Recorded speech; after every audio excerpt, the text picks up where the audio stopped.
Qeyri-müəyyənlik və ya ərəfdə qalmaq. Bu depressiya deyil, bu keçid dövründə psixikanın donmasıdır. Bəzən bizə depressiya kimi gələn his əslində qeyri-müəyyənlikdir. Bu o haldır ki, beynimizi özümüz qeyri-müəyyənlik içində asılı vəziyyətdə saxlayırıq.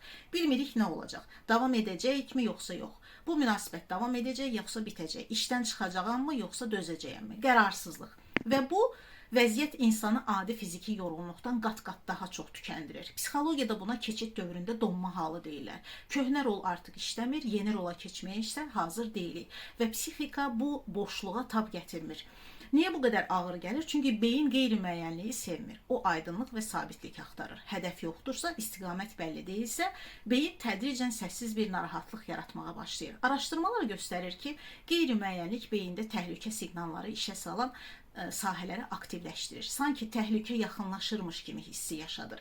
Və bu vəziyyət necə görünür? Heç nə əldə etmək istəmirsən, amma heç bir şey də səni sevindirmir, köhnə düşüncələr işləmir. Başında tək bir fikir var. Sadəcə bu dövrü bircə keçib bitirsəydim. Bu depressiya deyil. Bu keçmişlə gələcək arasında olan blokajdır. Bəs nə etmək olar?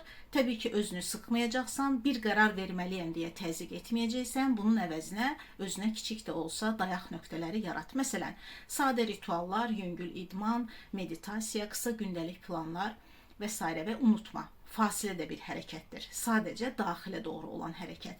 İndi isə şərhlərdə yaz. Sən bu vəziyyəti nə qədər tez-tez yaşayırsan və bu dövrü keçmək bil ki, çətin deyil. Təkcə sənin başına gəlmir. Sən tək deyilsən.